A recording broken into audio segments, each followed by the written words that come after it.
We are live. We are live. Welcome to College Football's Peek Around the Corner.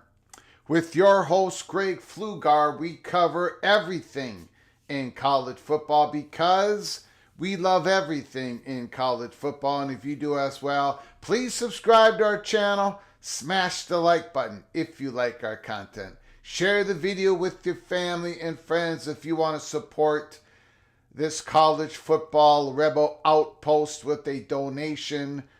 Hit the $ where you make a comment and I'll get to your super chat as quick as I possibly can. Welcome everybody into the studio that sits on the corner, the very corner of Keith Jackson Parkway and Kurt Gowdy Avenue. Do not be afraid. Do not be afraid to become a legend with your comments in the chat room, with your phone calls later in the show. The main story, as you can see by our title, screen, and the title of the show, the Big Ten and the SEC ready to use their power. The power that they have accumulated, and they are about to use it. On September 9th, again, I'm going back to September 9th, because we received information from a couple of different sources on a couple completely different islands saying that the Big Ten is going to push and push and push for the 4-team qualifier spots, automatic qualifiers for the playoffs in the next iteration of the college football playoffs. I am not for that. I disagree. I don't know how much I can say it. I lost a couple people here. We had a couple long-term members of the PATC family that got mad at me. because they thought that I wanted this. Well, first of all, who cares if I wanted this or not? Second of all, I don't want it. I want what we got now. I finally got what I want. Selfishly speaking, with all due respect, selfishly, fat guy from Minnesota, selfishness. I finally got what I wanted, and I'm going to lose it here in a couple of years. On September 9th, we talked about a bunch of issues. One is that the Big Ten is going to push and push and push for 4 automatic qualifier spots. We also talked about conferences having a flex weekend, playoff games. And then further on, we talked about possible play-in games. But on September 9th, we talked about this flex weekend. We also talked about non-traditional calendar days being filled with college football content. That is going to be the next story that comes out. And I'm looking at you, Big 12, and the ACC, but mostly the Big 12 on that as well. They've got some stuff lined up in the future. Everything we said on September 9th is coming true. It's going to happen. It's going to happen. Maybe not necessarily in the way that was thought it was going to happen in early September, late August, when we were finally given the story, but it's going to happen.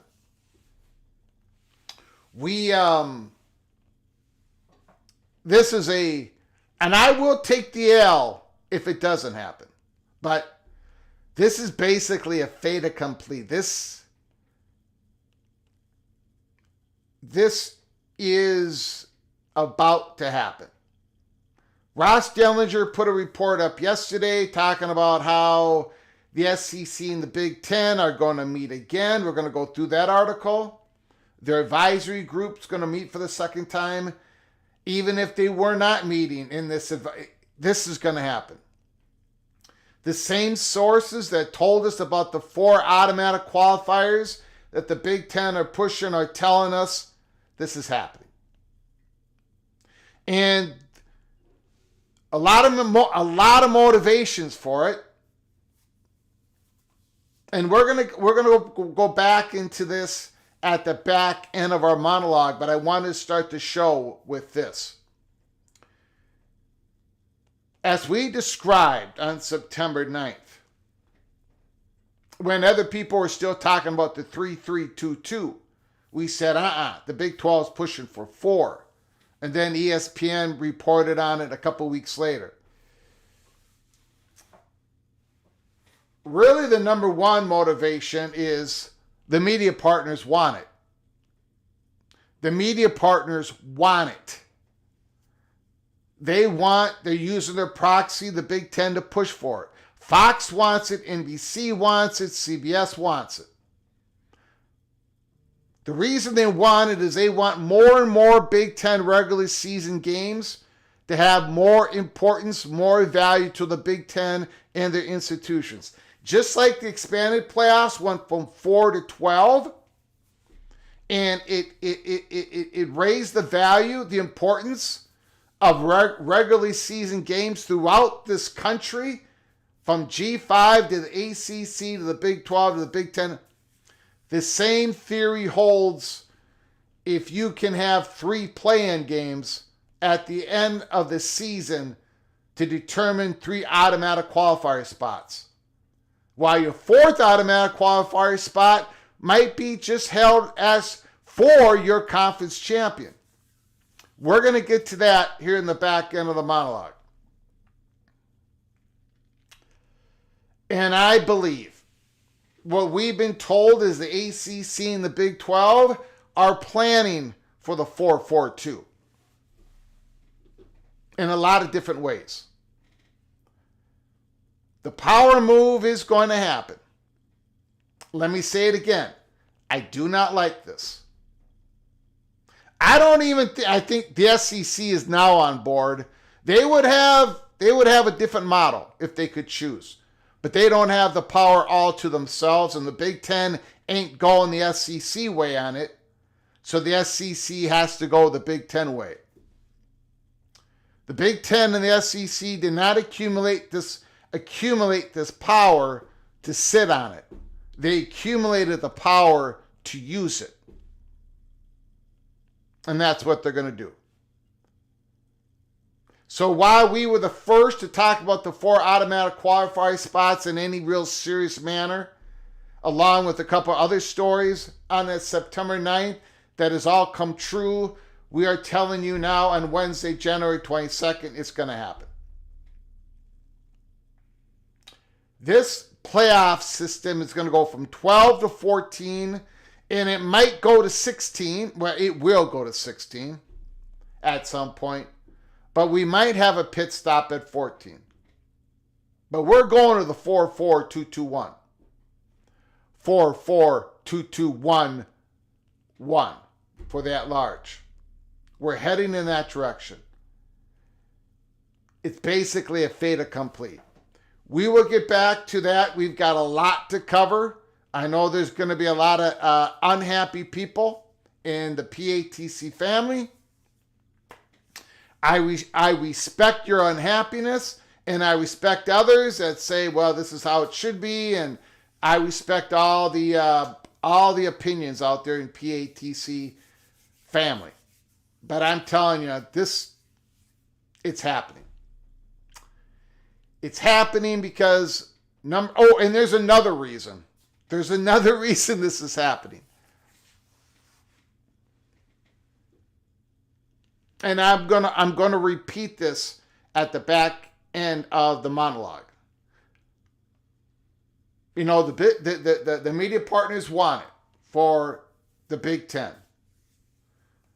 SEC is gonna go along with it. There's another reason they want it. You know, just this morning, Josh Pate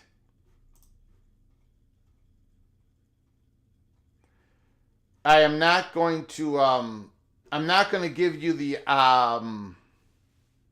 audio version of this, because the last time I did that, I got knocked by YouTube for Josh Pate's show.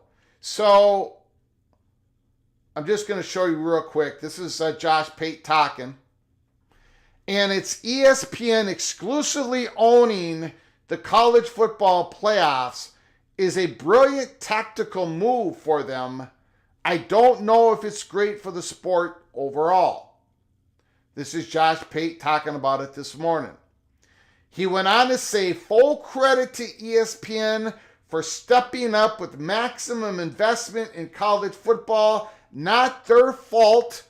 Others won't follow suit.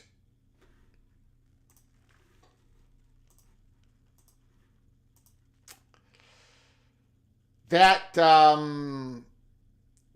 complete, with all due respect, that misses a whole chunk of the real story. I answered.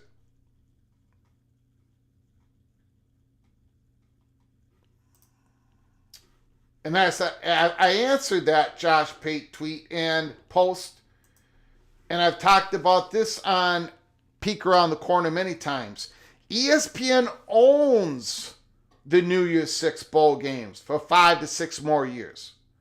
It was almost impossible for Amazon, Fox, and others to bid on the college football playoff until 2031 without access to quarterfinal and semifinal content. This is the hammer that ESPN holds if the playoff committee and Sankey want to keep bowl participation in the playoffs.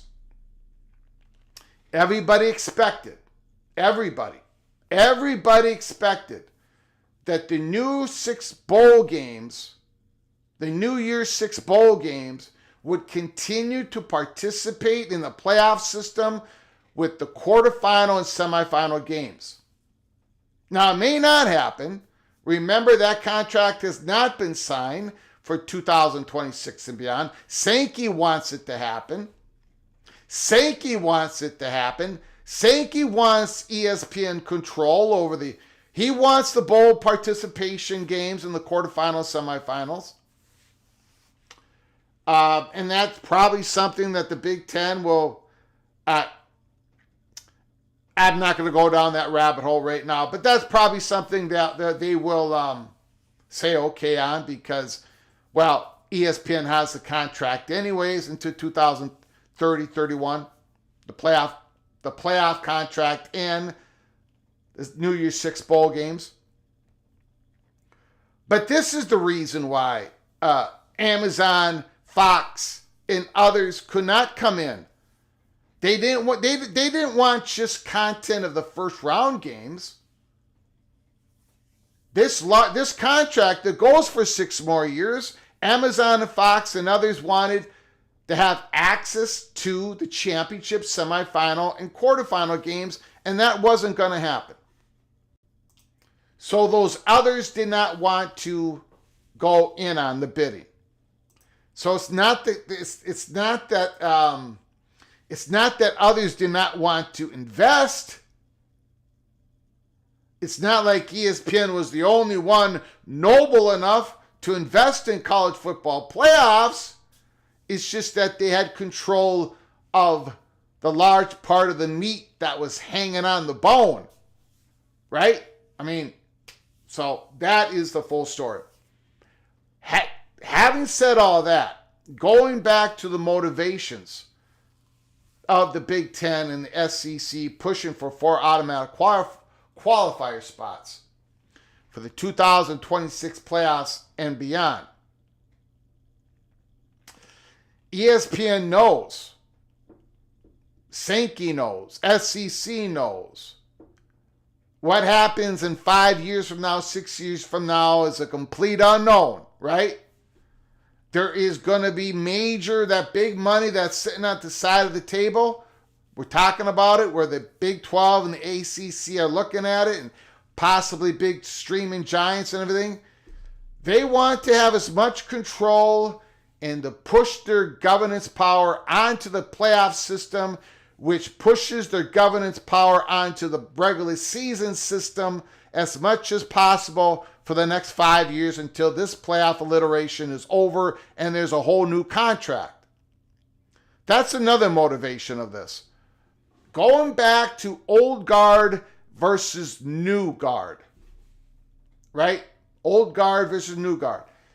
And more motivation for Brett Yormark and if the ACC can get their act together, if they can come up with a big compromise, if they can somehow unburn the bridges between them, that they're looking at private equity.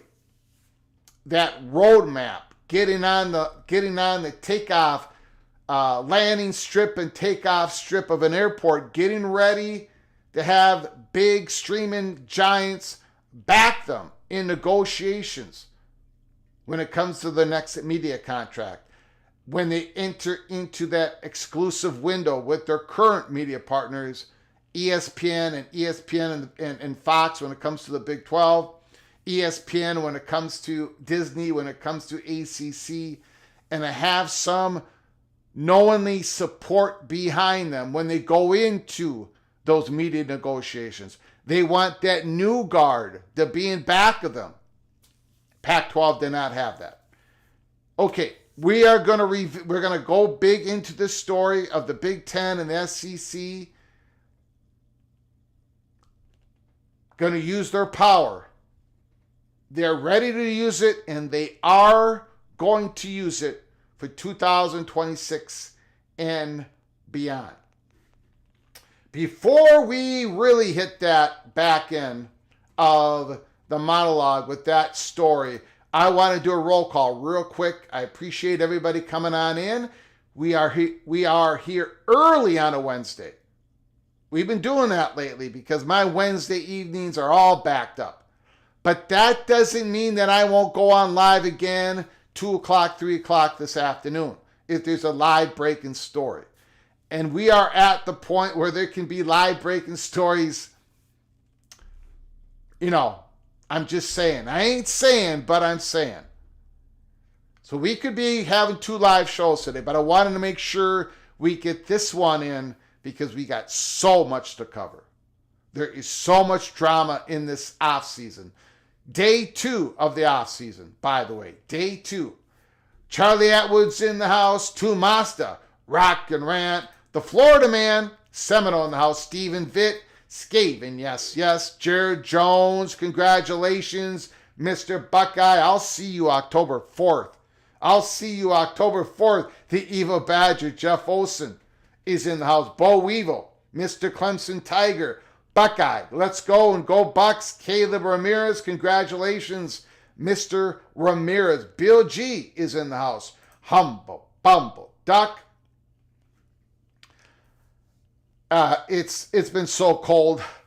I mean, it's been brutal here. It's been brutal. The studio is still freezing cold. Hopefully I survive. Michael Uten, and hopefully the people in the South are surviving the snowstorm and all that. Praying for you all. I hope you survive it. You're going to be okay. Just stay warm. Stay warm and be careful on the roads. Eric Phipps is in the house. Mr. Longhorn, Larry the GM, CFB Plus, Mr. Buffalo, Richard L. Buffalo, Richard L. John Dry, Mr. Seminoles, Kerry, Gold, Nose. Dr. L. Smith, haven't seen the doctor in a while. The doctor is in the house. Christopher Mercado, thank you once again. Ohio State, thank you, Mercado, for all your help in this program. Thank you so very much. Stephen McNeely is here. Penn State, Bob Swanger is here. Bob is upset. I'm sure he's upset because I'm very high in Penn State once again. I'm very high in the Nittany Lions going into 2025. But next year, I'm not going to be Greg the Cooler. So, Penn State, Bob Swanger, no sweat. Don't sweat it. Everything's going to be all right. Everything is going to be all right. Anthony Palik, as much as I love the Big Ten, they need to chill. The rest of college football needs to fight. Still Austin is in the house. Jose is here. Market Techs, finally above 0 degrees here. Whew. Might make a move towards 10 degrees. Yeah, it's bad. Vox Quindaro, good morning Americans, is in the house. Devil Frog is here. Daniel Gygax, Mr. Mountaineer, does a wonderful job on College Football Mafia Show. Check him out, Daniel Gygax. Unbelievable job. Mr. Mountaineer AMAC is in the house. RT is here. King Spleen. Who else is here? I'm sure I missed somebody. The Big Lubbock is in the house. Ron, it's all about the backfire on the TV networks. Observer 46. Big Ten fan is in the house. AMAC JB is here. John Till. Any Pack news? I do not have any Pack news. Sorry, John Till, I've got nothing. I've got absolutely nothing. MBM, go Pokes. David Kreitzer, Jeff Morgan, Mr. Mountaineer, you are on time. Movie Time Blues. Let's not get ahead of ourselves. Well, here at Peek Around the Corner, that's sort of my job. Right? We gave you the peek on September 9th. Before other people were really talking about any of those subjects, and they're all coming to fruition. And it's going to happen. And if it doesn't happen, Movie Time Blues or anybody else, I will take the L. I would take the L, but I don't think so. I don't think so. Okay, let's get on to some big stories again. We'll take your phone calls later in the show. We'll take the super chats as they come on in. But we are going to take your phone calls on anything you want to talk about. You want to talk about the championship game? Go for it. You want to talk about the South is going to rise again in the SEC? Go for it. Are you optimistic about the ACC on how they did and how they're going to do next year? Because they did not have a great offseason. But there is some interesting stuff going on in the ACC, right? Carson Beck, Miami, Bill Belichick, North Carolina. I mean, the stories are endless in the ACC. I think Clemson is going to be right up there. SMU, they're going to try to do it all over again. There's a lot of really interesting stories in the ACC. In the Big 12, if you want to talk about the Big 12 and another wide open race I think is setting up for 2025. Can Arizona State repeat? Can Dilly repeat? Sam Levitt's coming back. You can talk about anything you want in college football. The phone lines will be open to you. Talking about 2025, I'm just going to go over a small part of Mike Farrell's article, talking about the top 5 early games, out-of-conference games. And when I read this, I said, I'm going to talk about this, man. My juices are already flowing. My juices are already flowing. Texas at Ohio State, August 30th. This game is basically a movie script. The defending national champions will be playing their first game of the season at home against Texas. The team they defeated in the semifinal, someone named Arch Manning, will be starting for the Longhorns. And as you've all known, I am the conductor of the hype train. I am the conductor. I believe in Arch Manning. I am going to be blowing so much steam, so much hype throughout the offseason. You all are going to get sick of me. Absolutely despise me. Texas is already back. They've been to the last 2 Final Fours. They're back, but they're coming all the way back. Arch Manning is the real deal Holyfield. He's got the PATC stamp of approval. Look, Texas has got to be one of the most polarizing programs out there.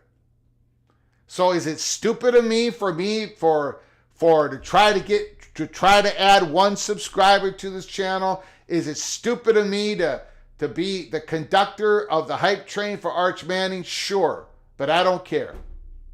I got to be authentic. I think Arch Manning is going to show absolute brilliance next year. And if you think Greg the Cooler is going to cool down Arch Manning, number 1, Arch Manning is not going to be cooled off by myself. And number 2, Greg the Cooler will not exist anymore next year. Texas is absolutely, I am the conductor of that train. The second game. The second big opener. LSU at Clemson. Clemson had begun to lose some of its national luster, but managed to regain it with the trip to the playoffs. A win here would continue that upward trend for LSU, and more specifically, head coach Brian Kelly. This is a huge game. The Kelly haters will be out in full force if LSU starts the season 0-1, especially games against Florida and Ole Miss looming in September. My goodness. LSU, Brian Kelly telling everybody, we're going to be in the championship game next year. while Notre Dame, his former team, made it to the national championship game this year. Brian Kelly already had all the weight of the world on his shoulder before he made that statement. Now he's got the whole galaxy, the whole weight of the whole galaxy sitting on his shoulder. He himself has raised the expectation game. And they start off against Clemson, at Clemson, with games against Florida and Ole Miss later in September. Thank you for this game as well. So far, Texas and Ohio State, August 30th. LSU at Clemson, August 30th. But there's more. There's more. TCU at North Carolina, August 30th. TCU coming off a 9-4. TCU Horned Frog fans. The excitement is back. Safe to say that this game wouldn't be on the list if it wasn't for North Carolina's head coaching hire. Everyone will have their eyes on Chapel Hill to see how Bill Belichick's first game of the Tar Heel goes. At North Carolina, August 30th. You better buckle up and brace for impact because TCU has got some momentum coming on in. A fascinating game. So, not only do we have Texas and Ohio State August 30th, LSU at Clemson August 30th, TCU at North Carolina August 30th. We got a couple other out-of-conference games going on early in the season. On September 6th, you got Michigan at Oklahoma. This is a very important early season test for both storied programs. Michigan is hoping to retain its 2023 national championship form, while Oklahoma and head coach Brent Venables need to prove that they are heading in the right direction. This game,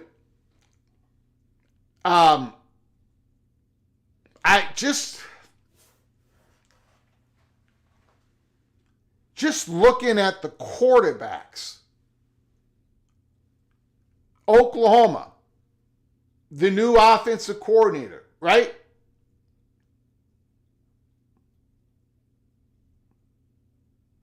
The new quarterback, Johnny Football, the real Johnny Football, John Mateer. And then you're looking at Michigan, and is Mr. Underwood, is he going to be the starting quarterback game one? The phenom, the guy that the quarterback that Michigan is spending millions and millions, and the pressure is going to. They might have to play him no matter how ready he is. This game is incredibly fascinating. Of course, Jared Jones is saying Boomer sooner. John Teal, thank you so much for the super chat. Thank you so much. I do appreciate it. Marshall Falk, boy, Colorado, amazing. Thank you for the super chat, John Teal. There's so many former players that are former NFL stars that are coming back into the college football fold to teach, to coach college football. It's a pretty fascinating thing that's going on. Very interesting. Thank you, John Till. I do appreciate it. Appreciate it so very much. Your generosity and your support. Continued support of this channel. That is not all. We've got another one. Alabama at Florida State, August 30th.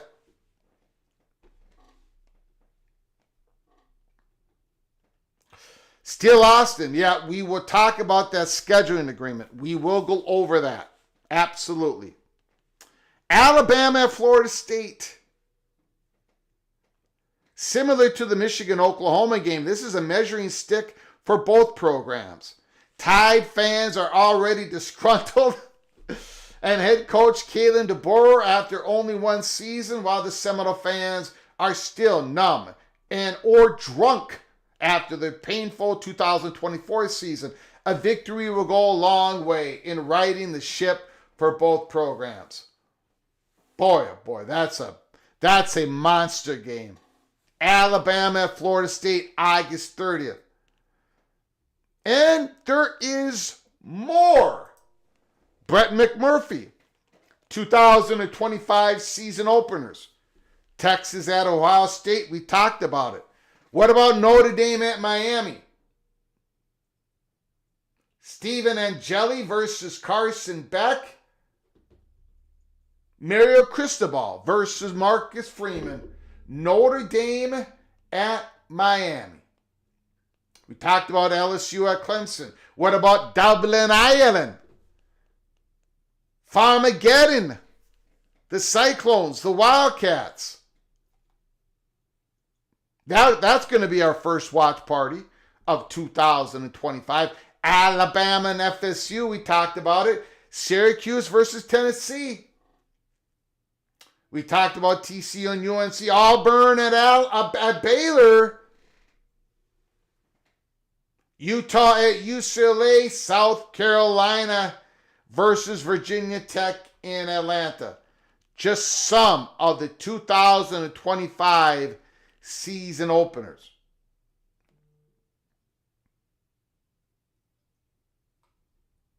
Okay, let's get on to the next story. Amanda Kristovich, yesterday, January 21st, amateurism dilemma on full display at the college football playoff. The players who generate billions for the CFP are still considered amateurs by the NCAA and its administrators. The first ever 12-team college football playoff culminated Monday night with an Ohio State National Championship at Mercedes-Benz Stadium in Atlanta. The college football playoff executive director, Rich Clark, was all smiles on the field after the game. Wading through fans, media, players, and red and white confetti, he told Front Office Sports his first year on the job was just amazing. For all the picture-perfect success of the CFP, and it was, the sport itself is facing an identity crisis. College football has never looked or operated more like a pro league, and the multi-million-dollar CFP has grown into even a bigger corporate behemoth than before. And yet, the players who generate those billions are still considered amateurs by the NCAA and its administrators. The college football playoff doesn't control player classification, but it certainly has benefited from not having to share its earnings with the athletes. The entity is for-profit LLC, unlike the schools and conferences it features, and the NCAA, which runs every other championship. It has enjoyed a multi-billion-dollar deal with ESPN, lucrative corporate partnerships in surrounding events, a contract to incorporate the century-old New Year's Six Bowls into its structure, and a rotating schedule of national championships in NFL stadiums. The 12-team media contract with ESPN, which officially begins in 26, totals a whopping $7.8 billion over 6 years. In combination with corporate sponsors like Allstate, Capital One, AT&T, the playoff will earn enough to distribute $160 million per year in prize money to teams alone, not including the six-figure payouts for each playoff-eligible team through the academic performance rating. For a brief moment in December, the expanded college football playoff felt like a quintessential college event. 4 teams hosted first-round campus games.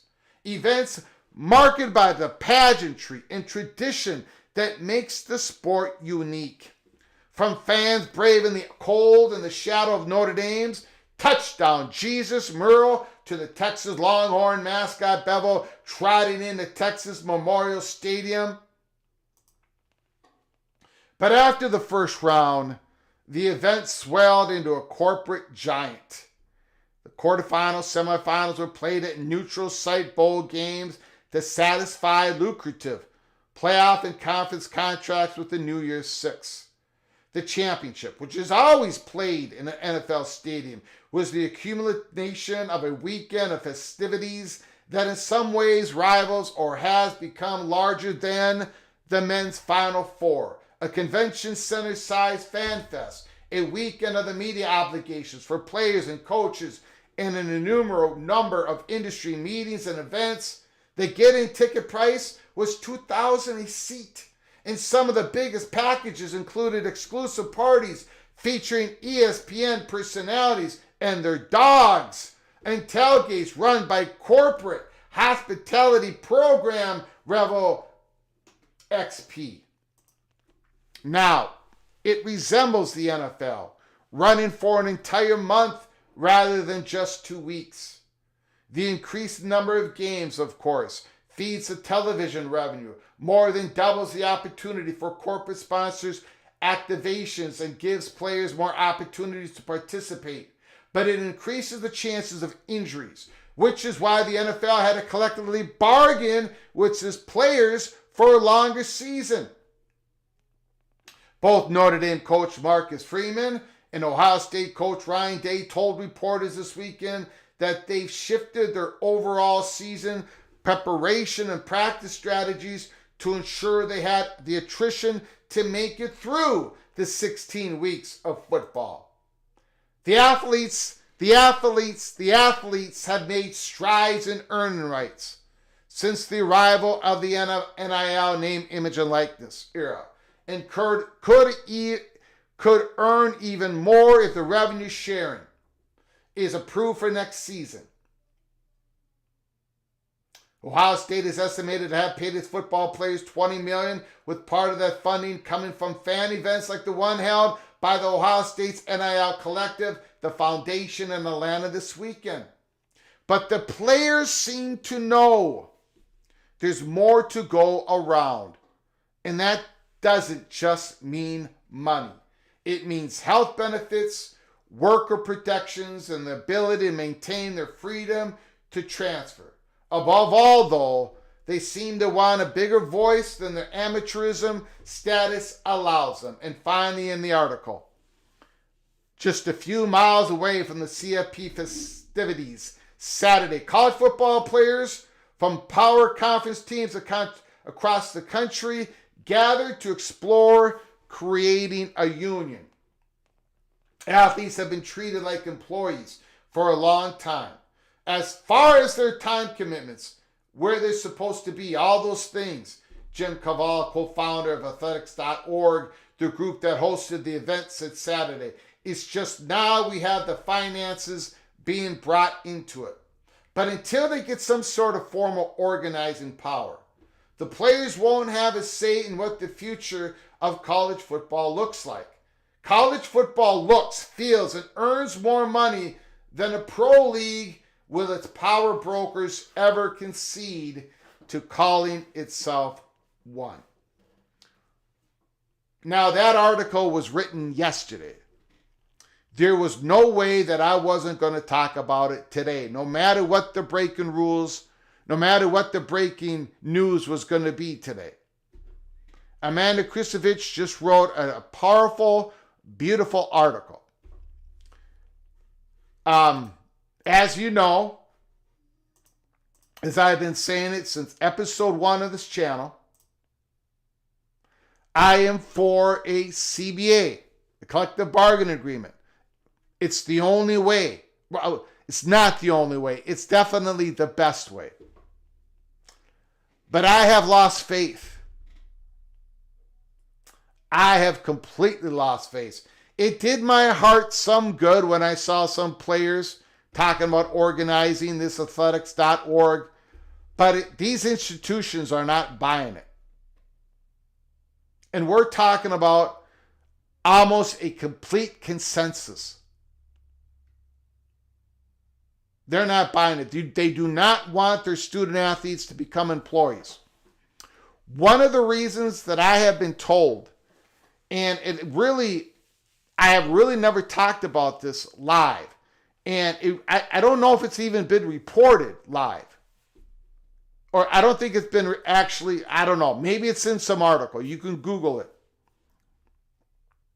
But one of the reasons, which I never connected the dots on, that the universities do not want to give up their athletic departments. They do not want a separation from their athletic department to the universities. They do not want their student athlete to become employees, because they feel if that happened, it would open up a Pandora's box for other students to become employees. There are students all over the country, undergrad, undergrad, doing research, doing work, getting their education, but also the university benefits from it. And we're talking, in some cases, a whole lot of money as part of their education. So the universities do not want that swinging door to be open, or that door to become swinging open, I should say. And there are other reasons, but tax reasons and everything else. So I just am having a very difficult time having any optimism about a CBA. And that is why I've talked about, if we're not going to get a CBA, then we're going to need a carve out of some sort.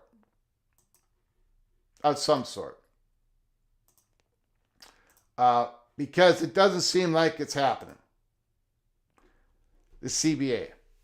Ryan Willie, in my opinion, the transfer issue needs to be fixed across college football before it ruins the sport. I keep getting emails to renew my season ticket package, which I'm not sure that I'll renew. Thank you, Eva Badger. Thank you so much for your generous super chat once again, and all your support to this channel. The transfer issue, that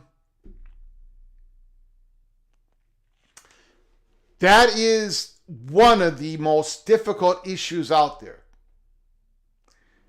because the student athlete, you're not going to be able to tell a student athlete that they cannot go and enroll at another university. You're not going to be able to control their freedom like any other student. Any other student that says, I'm done with this university, I want to go to that university because it's closer to home. I have something going on with the family. I've switched my major. The other university is better in that subject. Whatever the reason is. I don't think college football is ever going to really be able to, this isn't, again, and this gets back to my point. College football, and I'm just going to stick with college football mainly, but it affects all college athletics. It's becoming more professionalized, but it cannot be completely professionalized. It can't. It can't, because of the transfer. Because of Title IX. You're not going to be able to have a draft. This cannot be a complete professionalized sport. Even with all the money coming in.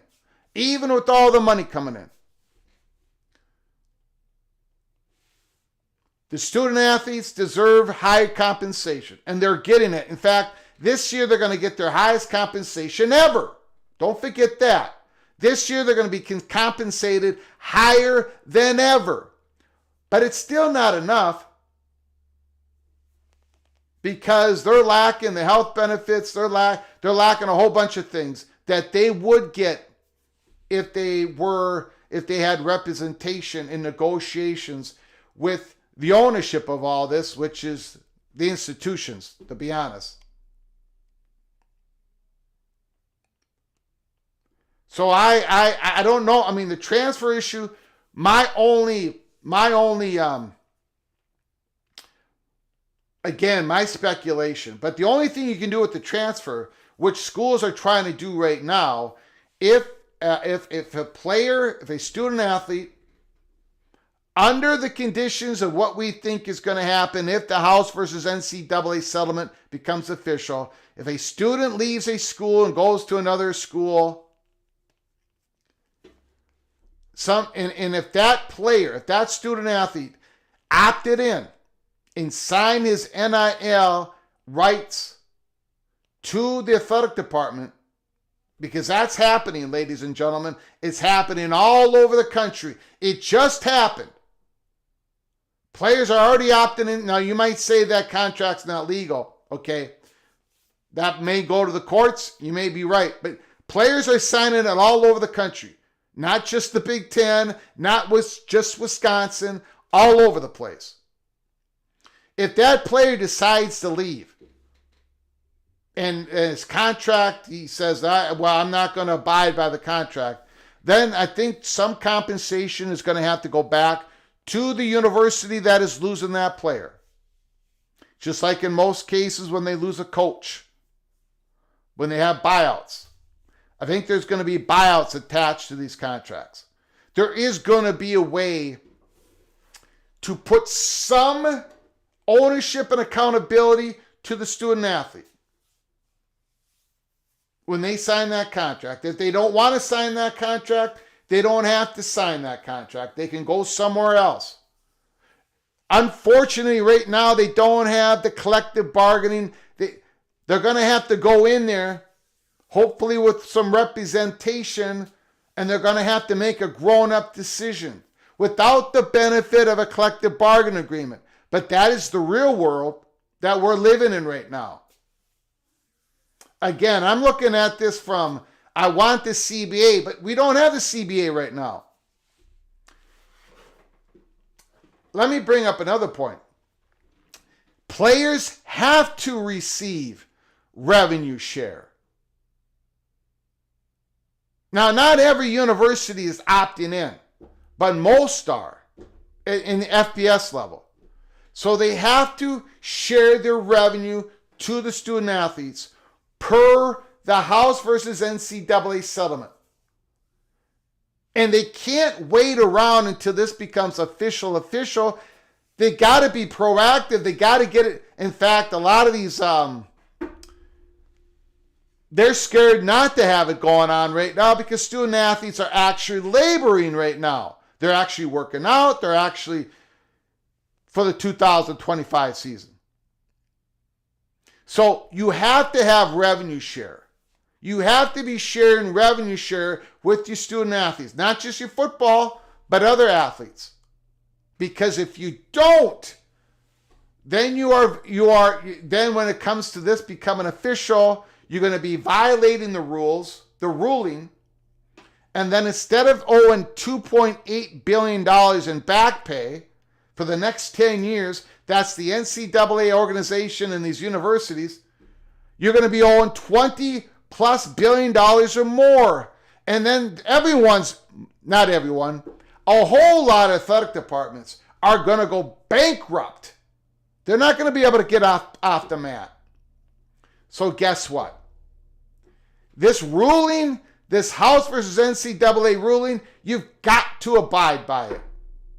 That horse has left the barn and it's gone unless the judge makes a last-second ruling not being official. And you got to plan for it now. So if you are going to share revenue with your student athletes, which you have to, for the schools that are opting in, then there's got to be a contract. There's got to be a contract. We don't have the letter of intent anymore. There's got to be a contract. And guess what? We're in the real world here. We're talking real stuff here. That contract, again, advantage owners, disadvantage labor. We don't have a CBA. So I'm telling you, student athletes, when you walk in there, have some representation, push and pull as best you can, get the best deal, sign it or not sign it. That is the real world right now. And if you think that real world starts in July and not now, okay, then in July it starts. But a lot of these legal counsels and all these conferences said we better start this process now. That's the real world. CBA is neat. The CBA is, of course, is the best way forward. way better than a federal carve-out, because the federal carve-out is not going to be flexible to the needs of labor or to ownership. A federal carve-out is not going to be flexible. A CBA can be adjusted after 5 years, 6 years, whatever the term of the CBA, the current CBA agreement will be. But unfortunately, I have no hope. I got no hope for a CBA. Something that I have been promoting and wanting since day one of this channel. I've got people telling me I've gone to the dark side. I've gone to the evil side, that I'm not for the student athletes. I am for the student athletes. But we are in January 22nd. I got to be real here. I got to be authentic. I cannot sit on my soapbox and preach CBA every single day when it's not here yet. So I got to talk about the reality. The reality is, if we do not adhere, if the institutions do not adhere, if the commissioners do not adhere to the House versus NCAA agreement, when it becomes official in July, and if they don't get on track right now, that's the decision they made. But if they do not adhere to it when it's official, no matter how much you dislike it, no matter how much you think it's going to be overruled by another ruling or get sliced apart by other people filing suits, which is all going to happen. No matter what you think of it, they've got to abide by it, because if they don't, then it's $20+ billion. Let me be blunt. The House versus NCAA, the House has the NCAA and all your institutions. They've got your nuts in a vice. That's reality. Okay. Thank you, Ryan Willie, for the super chat. I do appreciate it so very much. Thank you so very much. Mr. Hoosier gifted 5 memberships. Holy smokes. 5 memberships, gifted 5 memberships. MGC Sooner is in the house.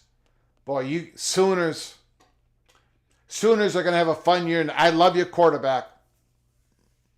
I love your quarterback. I love your quarterback. That's all. I'm on Johnny's. I'm the conductor for his train as well. Arch Manning and Mr. Mantier, I'm conducting the train on both those guys. Sooners are going to have a fun year next year. I don't know, their defense, getting in a new defensive coordinator. We'll see what happens, but my goodness. 1939 national champions, Christopher Shannon, Kevin Fox, Brett Taylor. You've all been gifted a membership by the incredible generosity of Mr. Hoosier. Thank you so very much. You're all knighted, cloak, and dagger. So please say thank you to Ricky when you have a chance, and also go into our membership, to our YouTube channel, and check out our membership-only episodes, Early Peak, Cloak and Dagger. There's going to be a lot more of those episodes dropping now that we are in the off season. Now that we are definitely in the off season. The college football mafia, the Empire Restored Order, and Peace to the Galaxy, Greg. Thank you so much, College Football Mafia. Fantastic show. Check that YouTube channel out. You are hereby knighted, cloak and dagger. 13 months. 13 months. Holy smokes. Nathan Brown, Wild Jute, Moen. By the way,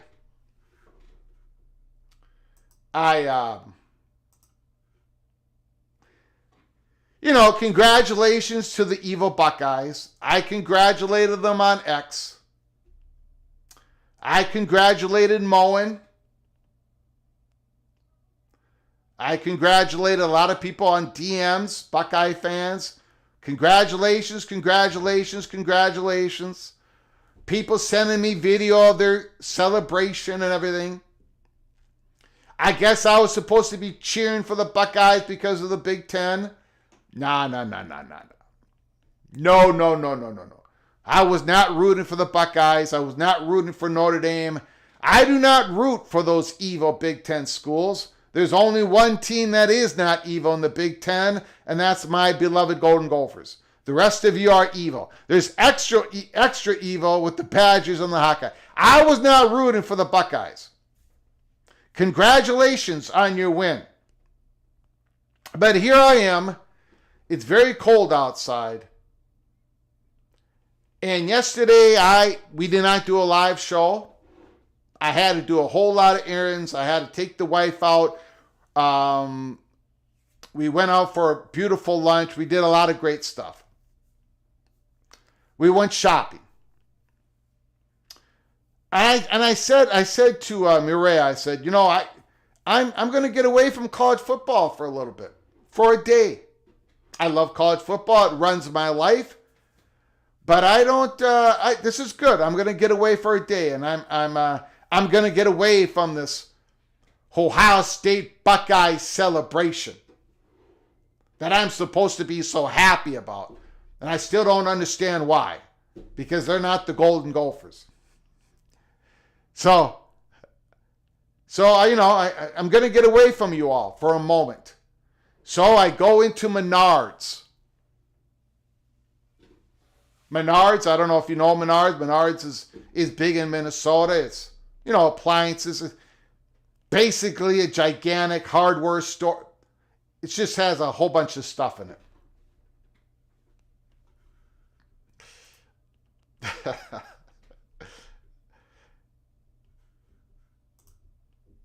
And no, I do not root for you. I do not root for the Buckeyes. Sorry, Jared Jones. So I'm trying to get away from Buckeye mania. Okay? I'm trying to get away from Buckeye mania.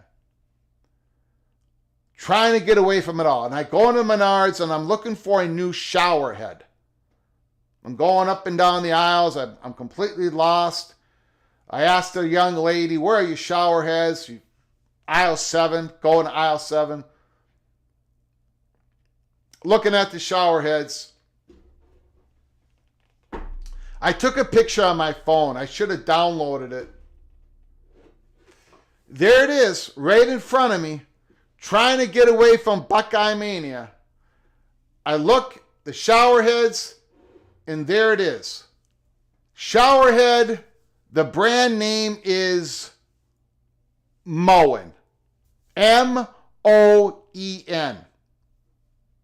I'm looking at this shower head, shake my head, and I tell the lady, I ain't buying that one. I am not buying that shower head. I don't care if it's the best on this aisle. I'm not buying that shower head. And of course, the young lady was looking at me like I was a crazy old man, a crazy old fat guy from Minnesota. Well, she's right. So I bought the cheaper brand, brought it home, put it up, and the wife, I think she's okay with it. But anyways, I was not going to buy a Moen shower head. Okay, let's get to the next story. I think we've covered all that, right? Thank you, College Football Mafia, Ricky Tungate, Ryan Willing, John Teal, for your generosity. Appreciate it so very much. Now let's get to the big story. The Big Ten and the SEC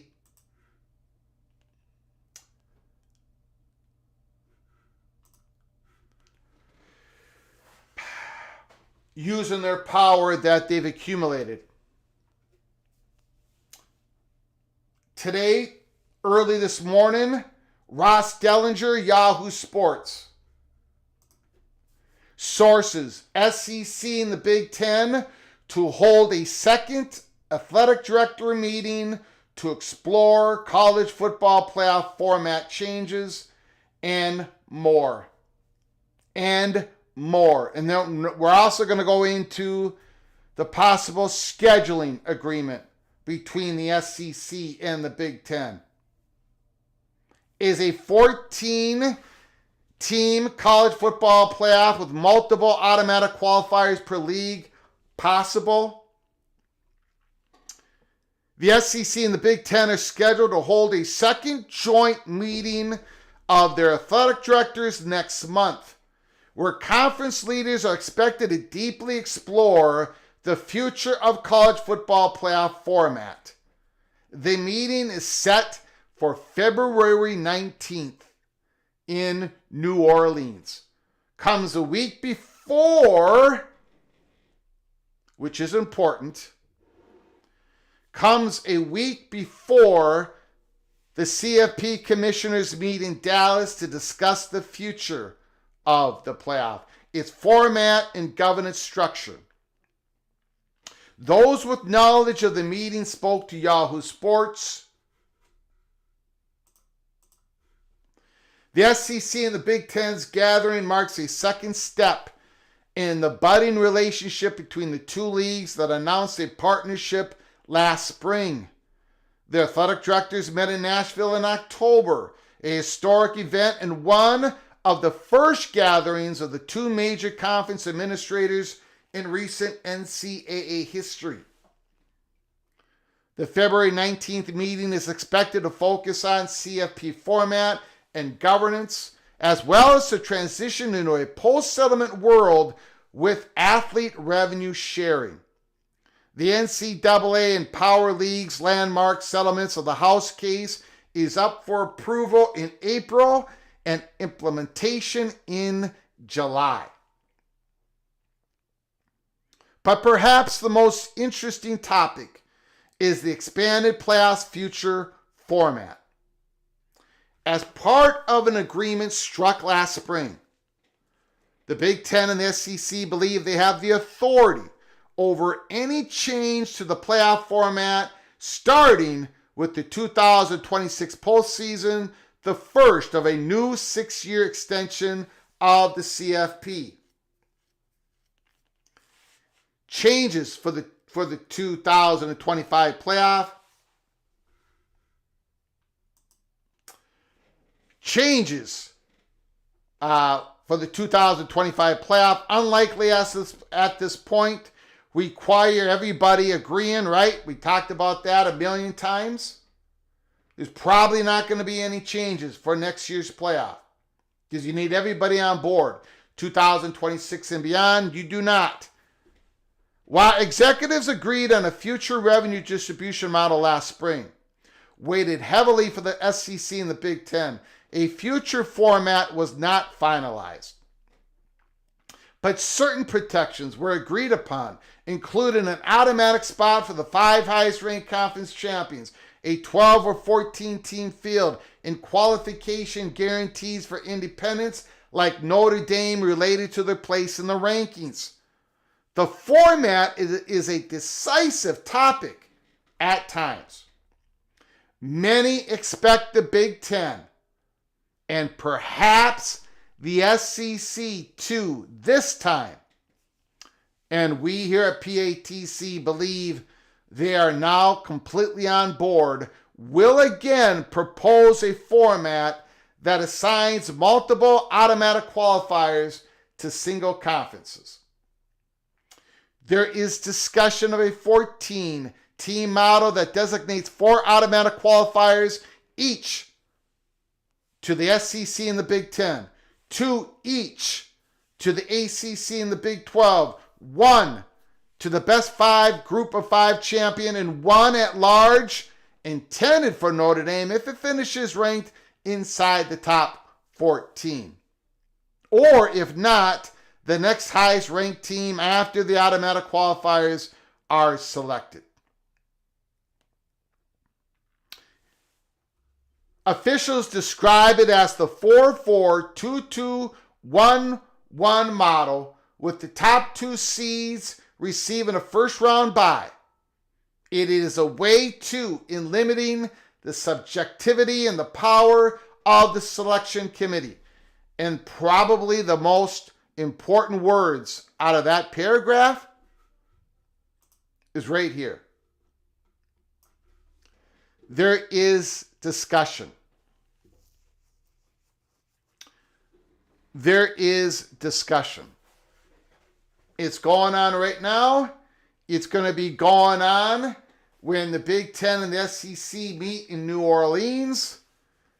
And if they agree upon it and if they really push upon it, it's going to be the number one subject talked about a week later in Dallas, Texas, when everybody meets. The Big Ten made a similar proposal during meetings last spring that was roundly rejected. The proposal featured one less auto qualifier for the SEC and the Big Ten and more at large spots. 3-3-2-2-1 plus 3, not plus 1, plus 3. 3 at large spots.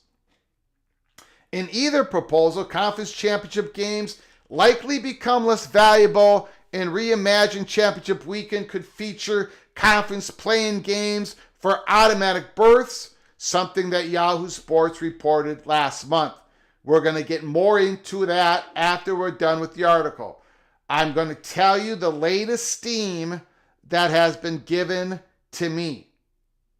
That looks even a little bit different than what Dennis Dodd reported a couple months ago at CBS Sports.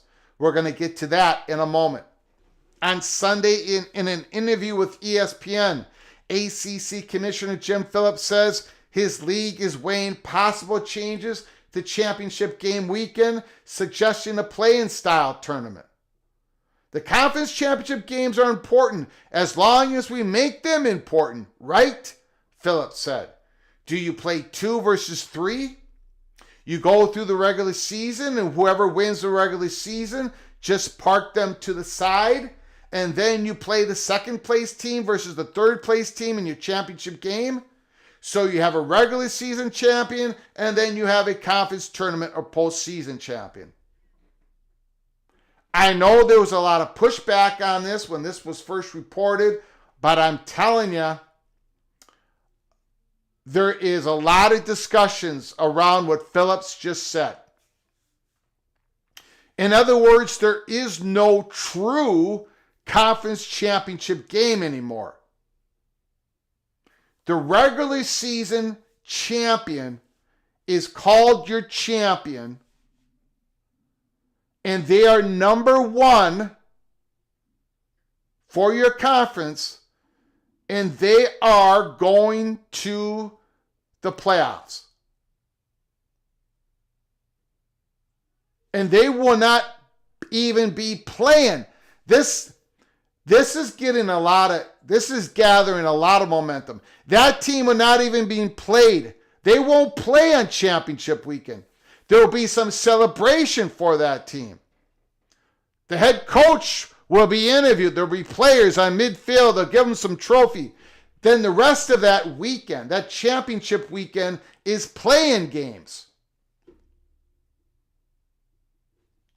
For the ACC, it would be second versus third place to get that second automatic qualifier.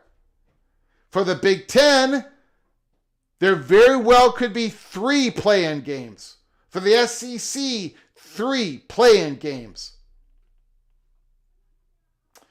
Back to the article. Many believe that conference championship games within an expanded playoff need re-evaluation, a story Yahoo Sports explored last month. However, conference title games are big-time moneymakers for the power leagues and tethered to their league TV contracts. If the 4-4-2-2-1 plus 1 model was used this year, the SEC and the Big 12 would have each gotten one more team in the field, Alabama and Iowa State. The two conferences, the Big Ten and the SEC, have plenty to discuss outside of CFP 2. The Power League commissioners are making key decisions in the transformation of college sports into a more professionalized entity, rife with unprecedented issues like the situation between Wisconsin and Miami. The P4 has created a transition team of athletic directors from the Big Ten, SEC, Big 12, and ACC to explore the issues. And they have been doing that.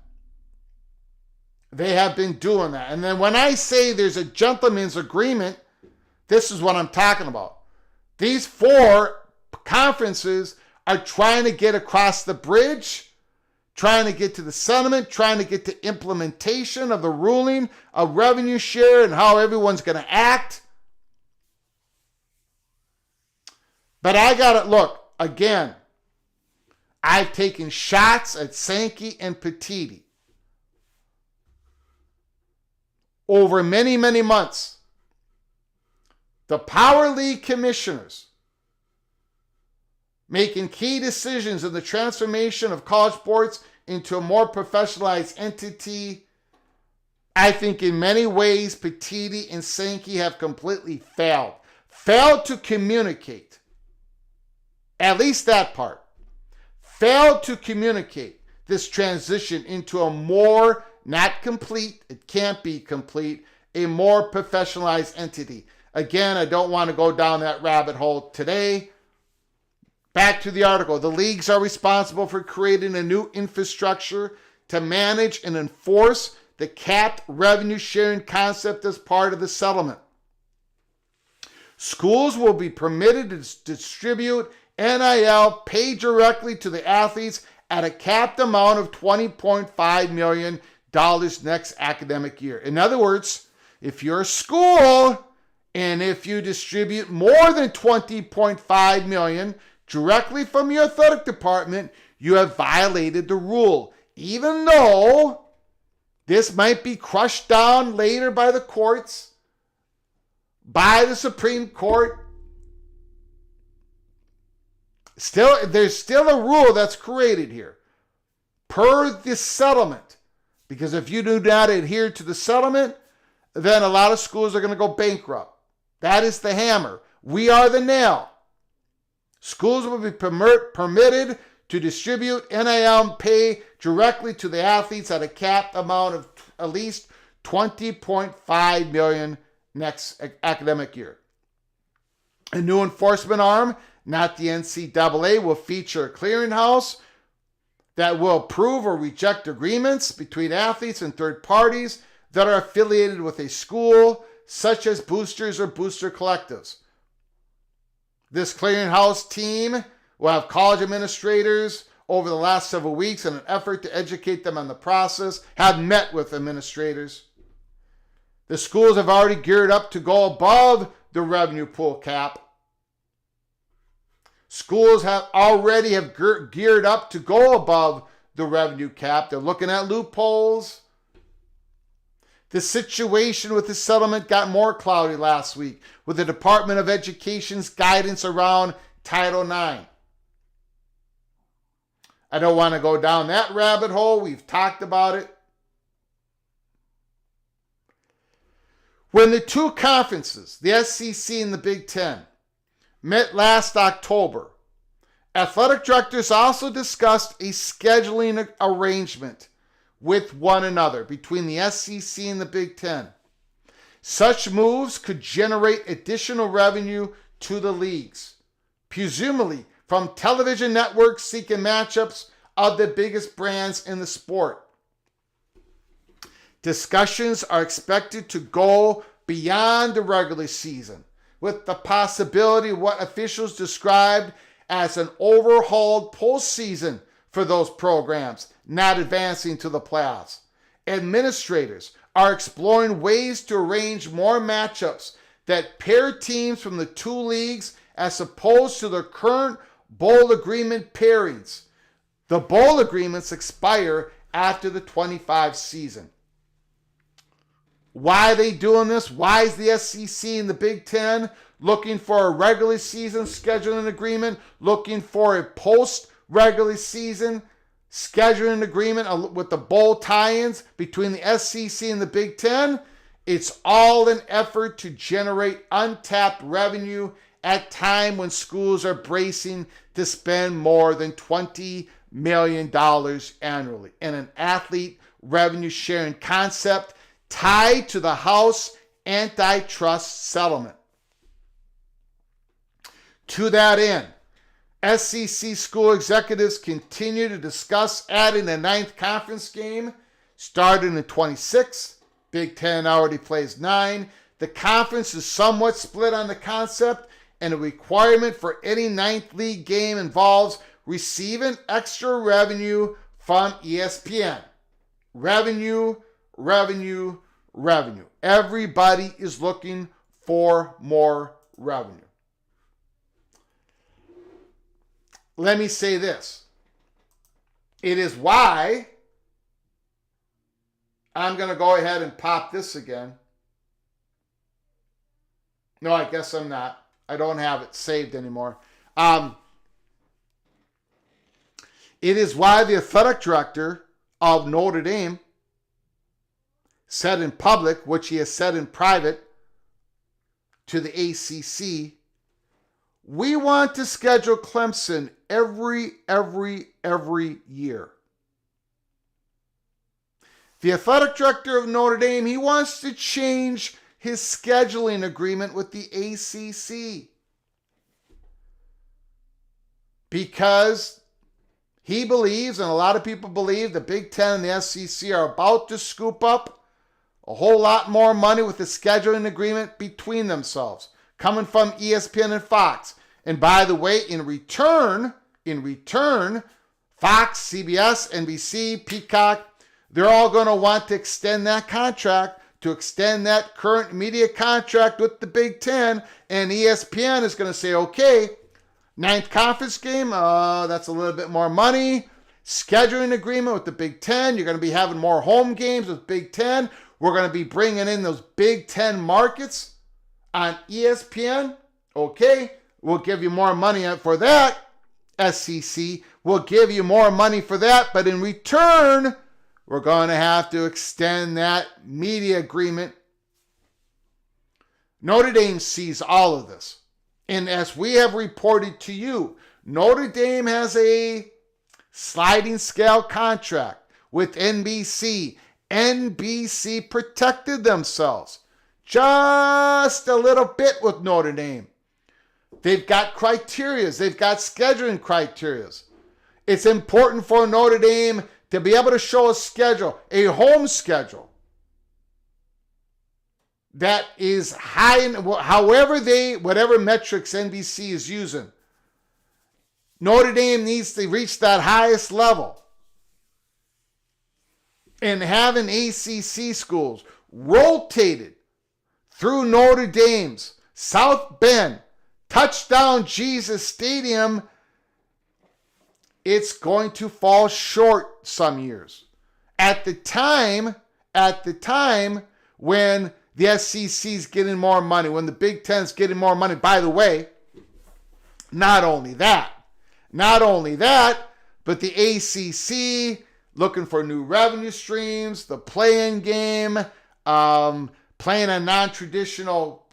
They're in negotiations with the ESPN. The Big 12's got all sorts of plans. Oh, by the way, ACC and the Big 12 are looking at private equity. I'm telling you, man, 2025 is going to be wild. It's going to be crazy.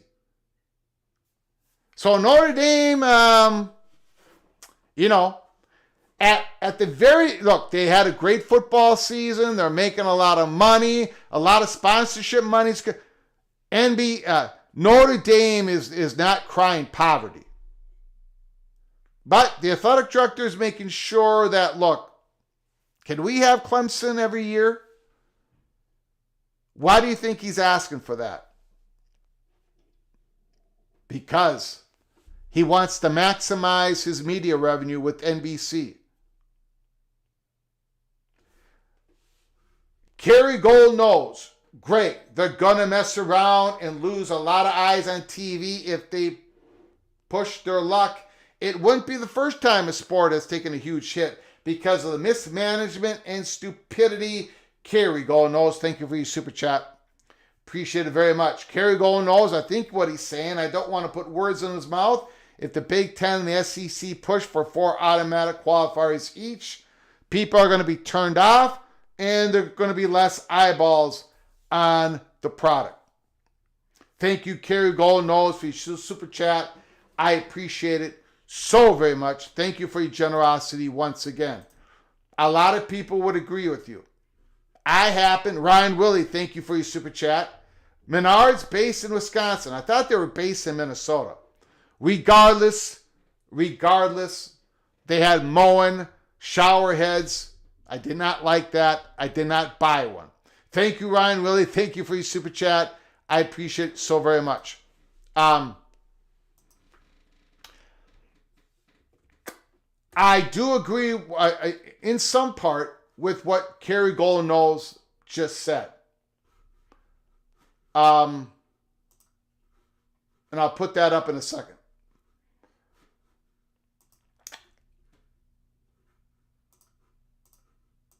Again, from the Big Ten's perspective, and we broke this. We broke this in the first September 9th, here at Peek Around the Corner.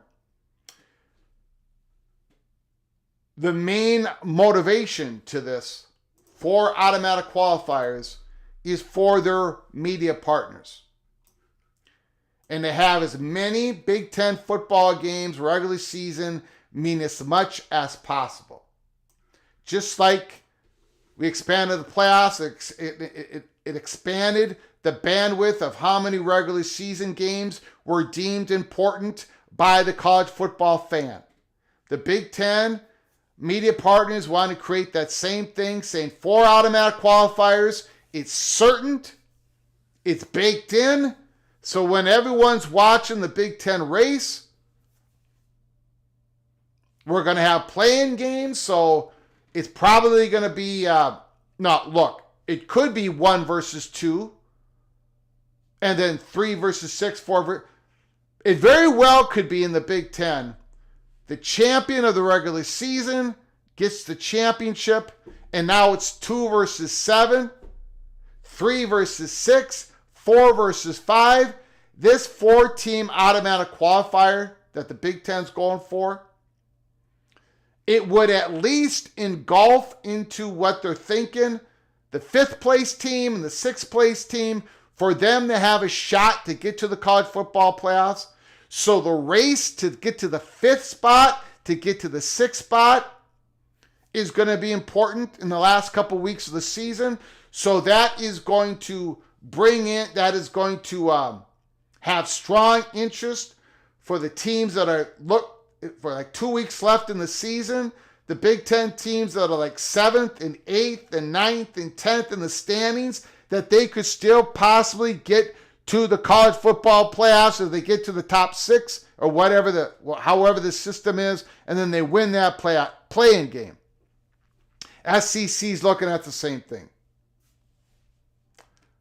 And then the ACC is looking at, well, if we get 2 automatic spots, if that is absolutely baked in, now the ACC fans are looking at number 1. If you get the number 1, you're in. You're in. Automatically. But if you can get to that 3rd spot, you get a play-in game. 2 and 3 play-in game for an automatic qualifier spot. So that is what John Dry, please don't spam the chat room. Please don't spam the chat room. So that is what, but I agree. Look, I agree with Kerry Golden Nose. I'm just explaining the motivation behind it. The motivation behind it.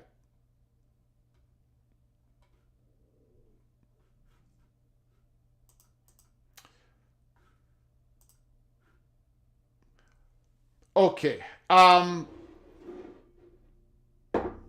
So let's finish up on.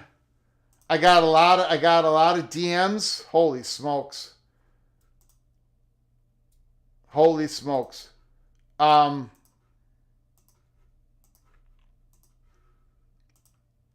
let me finish up the monologue because I've been going for 90 minutes. I want to get to your phone calls. Phone lines will be open as long as you want them.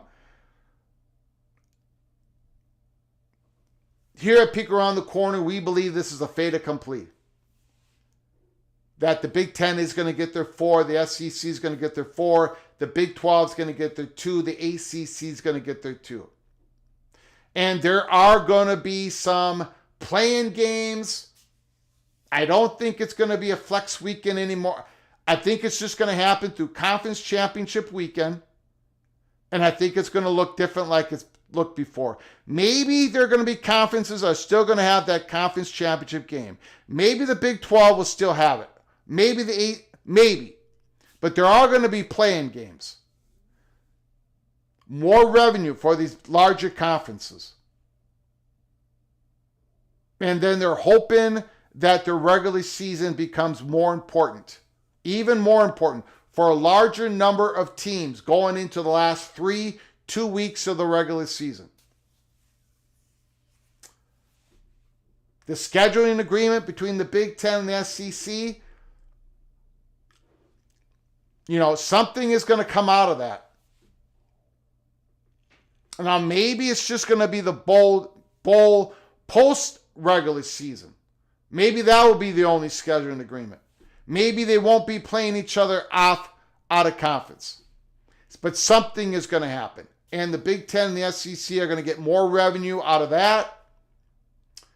And it's going to push the financial gap even further. But again, as I've said, and we are in the Holy Smokes Theater, the Big 12 and the ACC, some of those institutions, at least one of the commissioner, is spending a lot of time making sure they have a foot into the new guard that is going to be coming on into college sports. Big Ten and the SEC, as I said on my title screen, they're ready to use their power. They are proxies for ESPN and Fox.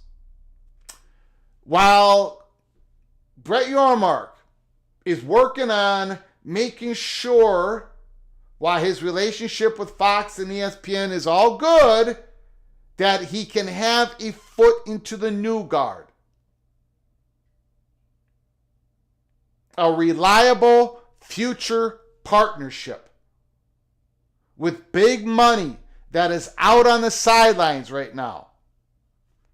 That's what Brett Yormark is working on. That is why he's working on private equity. And that is why ACC schools, some of them are working for that as well, but they need a resolution. They need a resolution with Florida State and Clemson to really get private equity back on board. I'm going to go to your phone calls right now. I appreciate everybody coming on in. Thank you so much. Go Heels.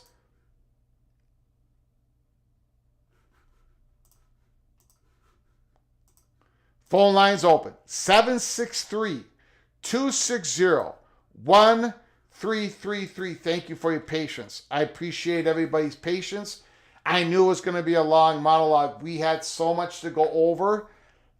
We had to talk about the Ross Dellinger's report this morning. I had to talk about Amanda Krisovich's report yesterday. Call from Rick. Rick is on the line. The floor is yours. Well, I heard something that you and I agree on. Wow. That must mean you're wrong about something. If you agree with me, your cheese have slipped off your cracker, my man. No, I totally agree with you. They've got him by the short hairs. The house, yeah. Oh, yeah. Oh, yeah. Oh, no, yeah. no question about it. No question about it. So what we're dealing with is a potential, if this collapses, $20 billion, you say? Well, now that's been estimated. That number has been used a lot. Obviously, I'm not smart enough to know. Maybe it's 15 million, maybe it's 20. I'm not smart enough either. Let's cut it in half and call it $10 billion. Yeah, whatever it is. Good luck. Good luck, everybody. So they got to adhere to this ruling. No matter how weak people think it is, no matter if it's going to be taken out by the judge itself in April or by some other entity, whatever, they've got to plan like it's going to rule. Like they've got a plan, right? They've got a plan. So they've got to have pay a backup these guys. plan. You got to have a backup plan. Yeah. So they're either going to be adjudicated $10 billion thieves or $2.8 billion thieves, Yeah. depending on how it turns out. What was that again? They're going to be adjudicated $10 billion thieves Yeah. or $2.8 billion thieves. Yeah. And I know we're just using the 10 billion, but all report says it would be more than that. But go ahead. We'll be real conservative with that number. 10 billion. Yep. 10 billion or $2.8 billion thieves. Yes. That's the key word, because what they've done for decades is take money from the players to the tune of either 2.8 billion or 10 billion. That's number one. That's number one, how I feel. And then number two is nobody, please, nobody tell me this isn't professional football. It's not professional football.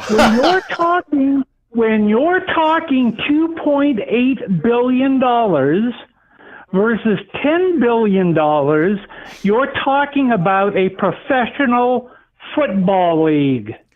It's not quite. Well, we disagree, and that's fine. Yeah, I mean, it is, but it's not.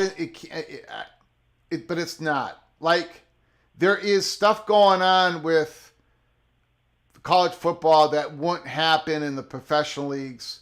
I mean, these athletic departments, they are responsible for Title IX. These student athletes are not going to be held to the school in the same manner as a player, even in a very favorable CBA in any sports league in the world. These student athletes are going to be able to go to another school no matter what contract you have. You're just going to get compensation back. A Major League Baseball player cannot just up and leave us. It ain't going to be quite. I don't know. We got to come up with a word for it, but it's quasi-professional, It isn't quite what. It's never going to be a draft. There's not a 100% professional league, but it's more professional than amateurism. I don't know what word that is, though. Come up with the word. No, either one, quasi or semi, is good, only because of the NCAA's and the owners, the conferences and the teams, the owners' workarounds and twists of the rules and regulations to put them in their favor to get all of the money instead of sharing the money. And that's why they're losing in court, and that's why they're having to pay the money, because of the evil that they've done in the past. Mm-hmm. But they're not trying to correct their evil. They're trying to continue it.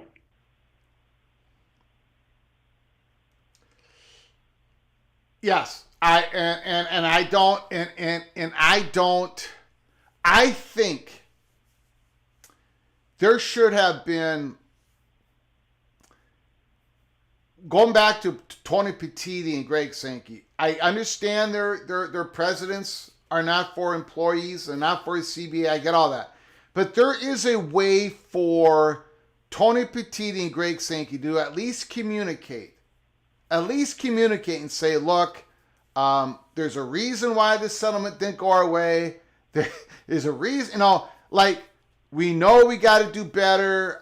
We should work towards something. Some representation of the students, even though it's not going to be worth much if it's not unionized. But you know what I'm saying? Like, they show no empathy. There's no empathy. There's no There's no They're bought and paid. recognition. They're bought and paid for, Greg. I know, but there's a way to say it without getting a bunch of presidents mad at you. There's a way to say something. And Sankey, he's so far, he's not a believer in anything I'm saying, and Tony Petitti probably isn't either, but Tony Petitti doesn't talk about anything, so I don't think he can. Anyways, go ahead, sir. Well, I just think that I see no value in either one of them because they're just a mouthpiece for the owners, and they're nothing more. If they were a problem, the Big Ten teams and the SEC teams would dismiss them, throw them right out with the trash, and put in something better. So I don't, commissioners are nothing. They have, to me, they have little value. It's the dirty, rotten owners of all of these teams, all of the colleges, that are doing everything they can to keep all of that money and keep it from being distributed. We had the same problem with the NFL. Why do you think you got these 75-year-old NFL players who are getting $5,000 in retirement pay with broken hips and concussions, going out and suing the NFL? Because it took the NFL decades and decades and decades to come around. Well, there's no difference. It's taken the NCAA owners, I'm going to keep using that word, every one of these teams, these big-ticket teams in the top 25, top 30, to come around. We'll take the next caller. Thanks for your time, buddy. Rick. I appreciate it. Great call, Rick. Thank you. Great call. Rick is always he gets you thinking. That's what I like about his call. He gets you thinking. Appreciate it.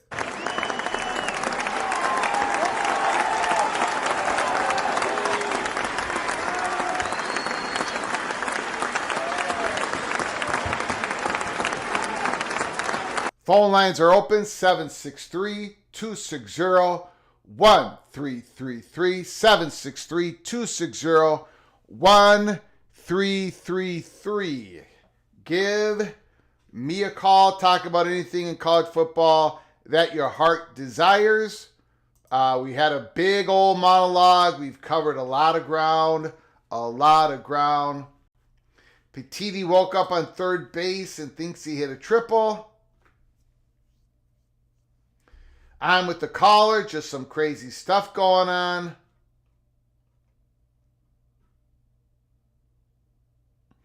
Texas Tech and Miami will just steal all the good players from the Big Two.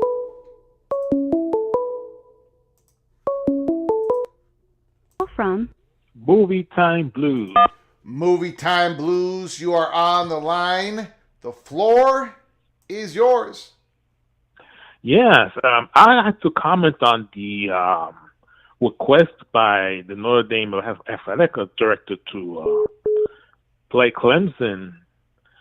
And what it seems to be happening is that the leverage is now going in favor of the programs like Clemson, because now they could say, well, you're going to need us to keep the conference, in the big boys club.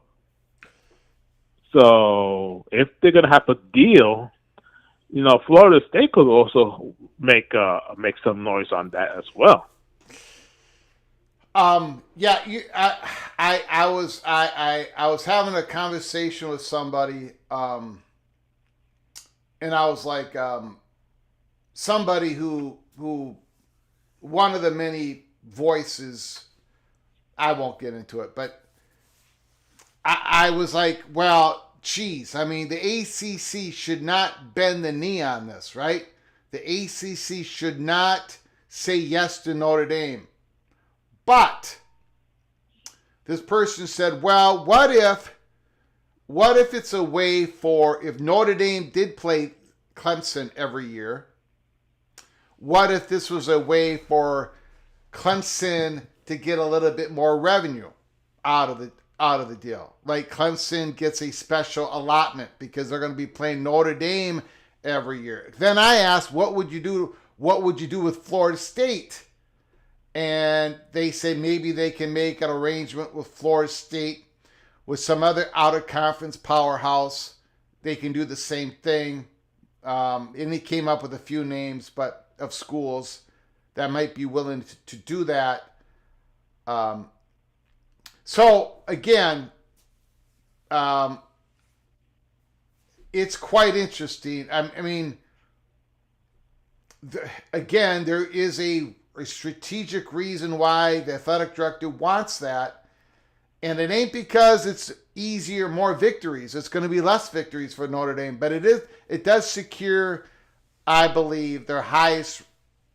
It helps them secure the highest level of money payout that they can get from NBC. But go ahead, sir.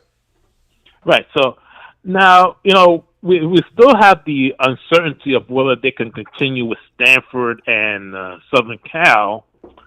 So you got that on their plate. And so, right. And then Miami, they're going to play them this year, but who knows what the future holds. If they could try to keep Miami, Clemson, and USC, then they have something to work with. Yeah. And Stanford seems to be very much in danger of being dropped. What's in danger of being dropped? Stanford.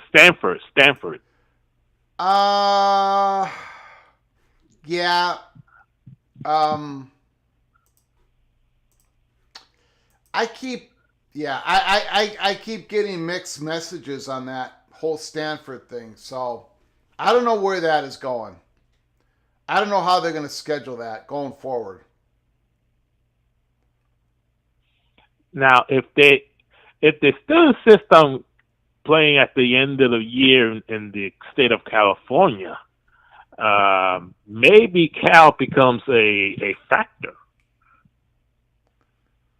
Or factor they in what? play like in traveling to that state. If whenever, let's say that Stafford plays at Notre Dame, and they have to travel in that state at the end of the year, if USC decides not to continue, they have to play somebody.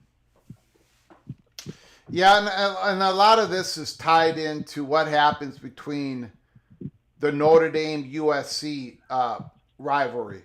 They play two more times. They're scheduled to play two more times in 25 and 26, and then there's no more scheduling out there right now.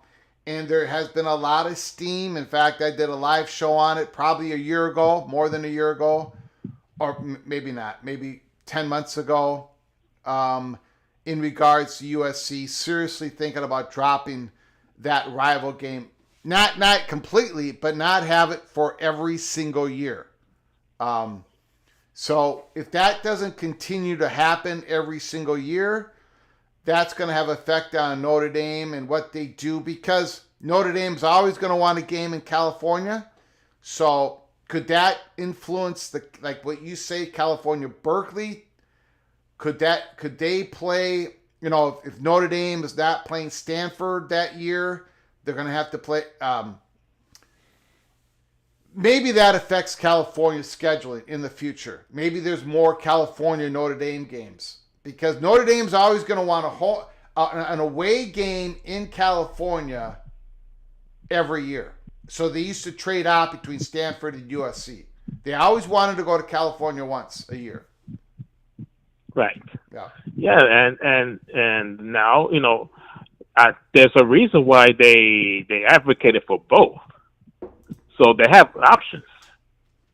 Yeah. They always have to give themselves options. They're one of the more astute political actors in college sports. Yeah. So and then you have SMU, which is in Dallas, Texas, and another fertile ground for and a lot of Catholic people living in that area. So, yeah, and, you know, you are correct, I sir. mean, they're gonna be fine at the end of the day. They just have to work out the logistics. Okay. Alrighty, sir. Anything else? You know, I think it's inevitable that they're gonna be 14. Now, how does that affect the conference championship? Would the conference would that even be a thing? Let's say 5 years from now. I mean, you know, we already have a lot of games this season. I think they're gonna have to figure out what to do with a conference championship game. Yep. Yep. Because you know there's a lot of wear and tear on the players.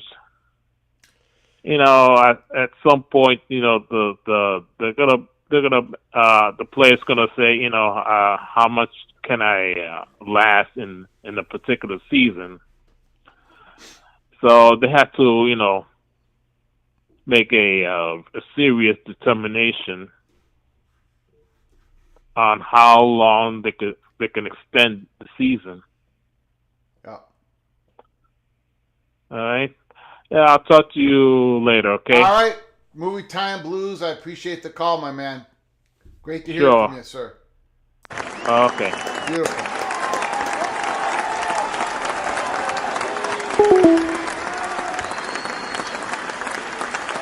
I don't think the conference championship game might be going away. Might be going away. Might be. May not be. But the conference championship weekend is not going away. If there ain't a conference championship game, there's going to be Call playing. from Moen. Moen, are you there? to accept, press 1. To send a voicemail, press 2. Hold on. Call from Nitwit. Yeah, I did not get Moen. Moen, call back again after Nitwit. Nitwit, do I got you? You got me, Greg. Okay, yeah, I lost Moen. It did not come through. You- Nitwit, go ahead. man. Moen, try to call back. Moen, I No, took no. a shot at you, by the way, on this show. But we'll get to that in a second. Go ahead, Nitwit. Hey, let me apologize to Moen. All right. Not your fault. Just wanted to call. Just wanted to call in. Looking forward. Penn State's got a bunch of players back next year, and hope is back. Hope is back, Greg. Yes, I think you can be very hopeful this offseason. Go ahead. Dream big. Thank you. You got it. Wanted to call in and talk about the playoffs. Yep. How do we get to a playoff format that doesn't involve the committee ranking members? That's what I want. I don't think we're going to get How to can that. we ever get there? I'm not sure we're going to get there. They're going to have to be involved in the seeding. So when the Gophers They have to be. sneak in somehow, some way, the Gophers sneak in and get that fourth slot. They're going to have to figure out if they're going to put the Gophers at number 14 and number 13 or number 12 in the seedings. That's just an example. I'm just giving an example. I'm using the Golden Gophers. I'm not sure why I'm using the Golden Gophers, Right. but you get what I'm saying. I think they're going to be involved in the seedings at least. But the subjectivity of who gets in is going to be eliminated, Right. pretty much. Go ahead. So you could tell a conference, but what I'm getting at is we're going to have this tournament here. You have 4 slots. You figure out what you're sending us. Do you understand what I mean? Yes, yeah. Does that make sense to you, Greg? Well, kind of, yes. Look, what we're heading towards to is the total deregulation of how conferences determine their champions. Right. Because Yeah. right now there's a bunch of rules. All that is going away. So the Big Ten can decide how they're going to determine their Big Ten baseball champion, how they're going to determine their softball champion.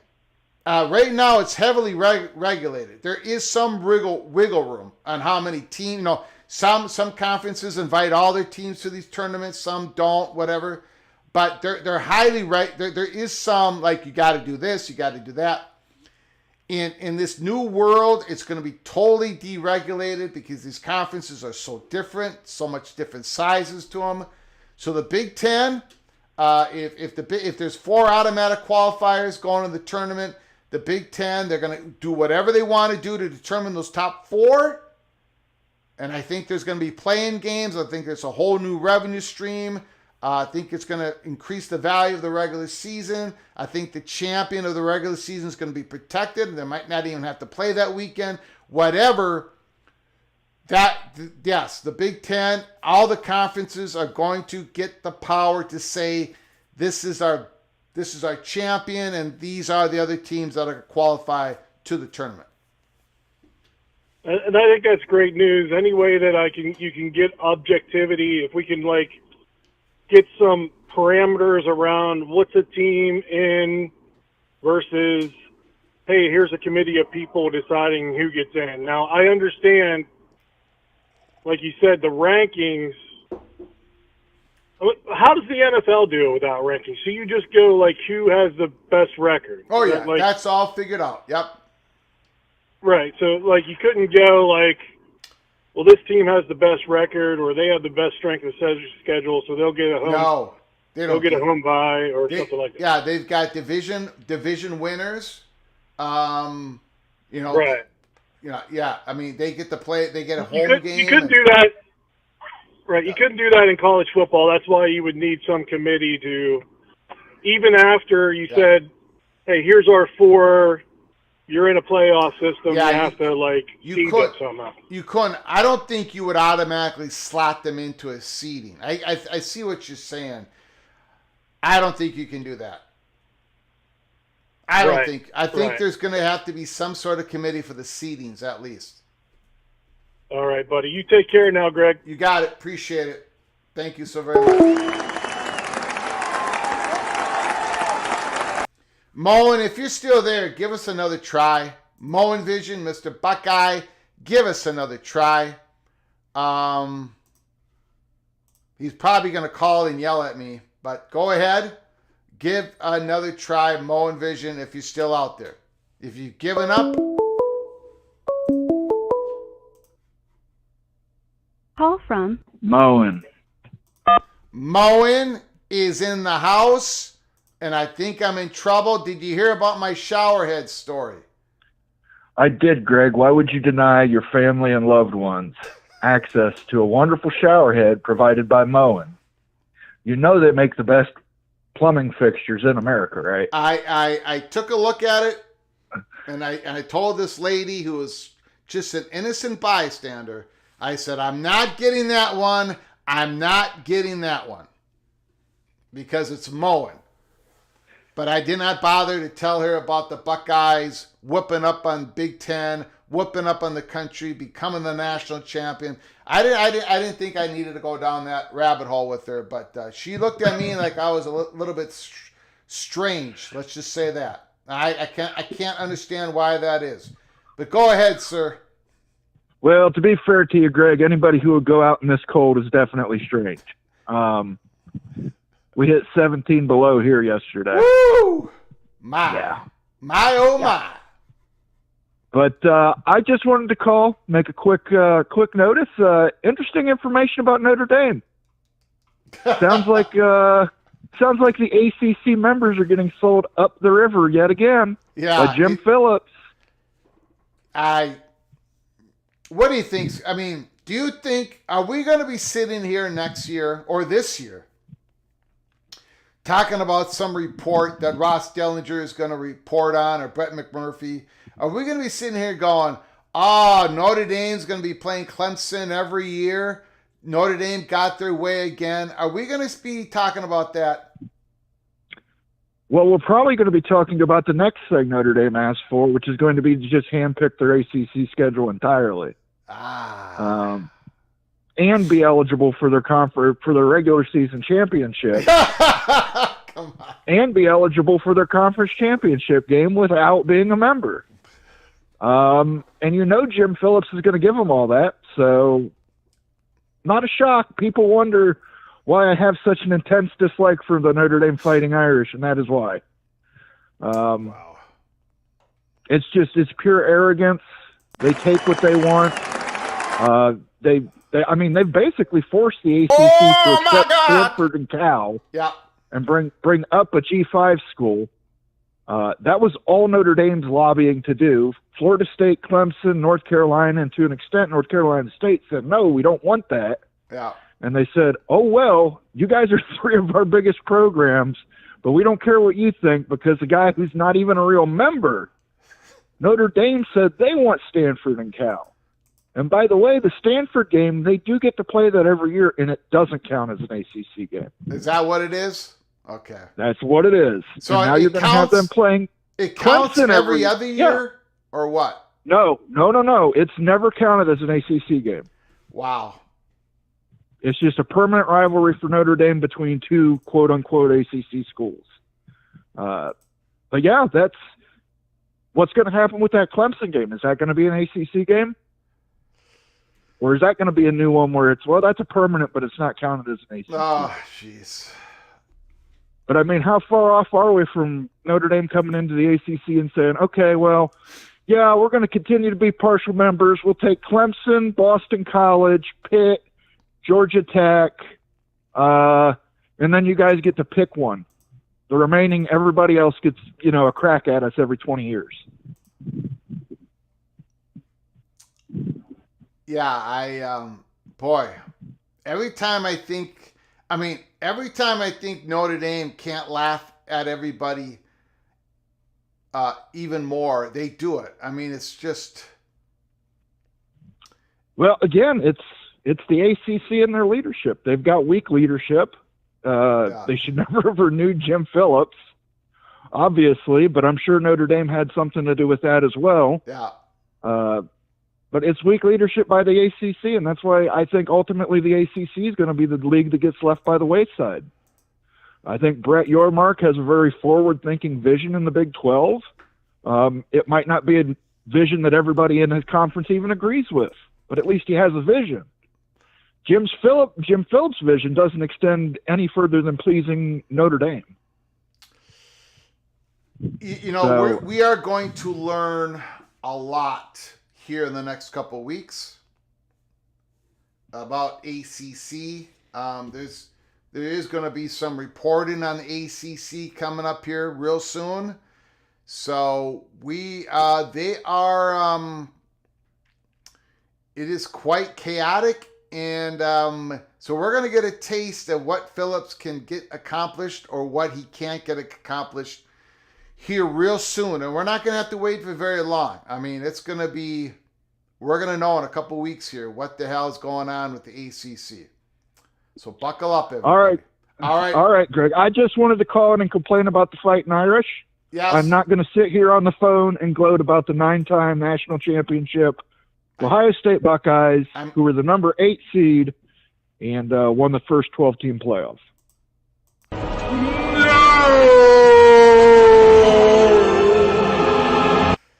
All right, Bowen, congratulations. But are you still there? Yeah, I'm still here. Let me warn you, though. You know what? You Yeah. can celebrate. You can drink your bourbon or whiskey. You can, put on your Buckeye hat and everything. And you should celebrate this victory for many, many, many months. In fact, celebrate it forever. However, buckle up, baby. October 4th at the Shoe, get ready. It's going to be man press. It's going to be clutch and grab. We are going to shut down. The Golden Gophers are going to shut down Jeremiah Smith and Mr. Sand, baby. Let's go. Let's go.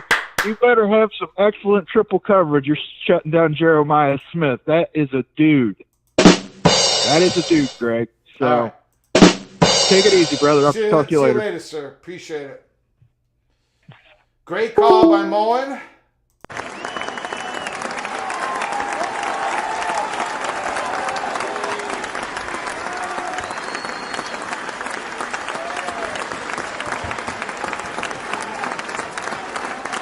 Kerry Gold knows, trust me, Florida State won't take this BS lying down like Jim Phillips.